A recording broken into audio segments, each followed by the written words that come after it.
सामने आया है, दावा किया जा रहा है ये हिंदू मंदिर था। अपील कोर्ट ने दी। 800 साल से दरगाह है ख्वाजा अजमेरी की। 800 साल उस दौर में मुगलों ने हुकूमत की, बादशाह अकबर ने वहां पर बहुत कुछ तामीर करवाया। फिर मुगल खत्म हुए, मराठाओं का राज शुरू हुआ। फिर मराठा के बाद उन्होंने अजमेर को 18,000 रुपये में अंग्रेजों को बेच दिया। 1911 में क्वीन एलिजाबेथ आई तो वहां पानी का हाउस बनवाया। नेहरू से लेकर जितने प्रधानमंत्री बने वो वहां पर चादर भिजाते हैं। आप बताइए क्या करना चाह रहे हैं लोग?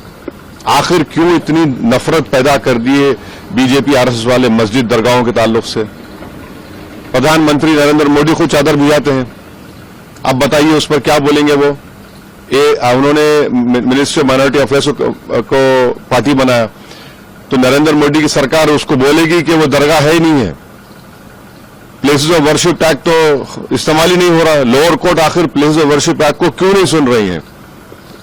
आप हर जगह पर जाकर बोलेंगे नहीं यहां पर मस्जिद नहीं थी, यहां पर दरगाह नहीं थी, यहां पर कुछ और था, तो फिर कल कोई मुसलमान जाकर बोल दे जाकर के नहीं यहां पर ये नहीं था, यहां पर वो था। कहां रुकेगा फिर ये? रूल ऑफ लॉ कहां जाएगा? डेमोक्रेसी कहां जाएगी? लॉ एंड ऑर्डर कहां जाएगा? हमने देख लिया संभल में 5 लोगों ने अपनी जान गंवा दी। इतना बड़ा गड़बड़ हो गई, वहां पर वायलेंस हो गया। तो ये तो देश के हित में नहीं है।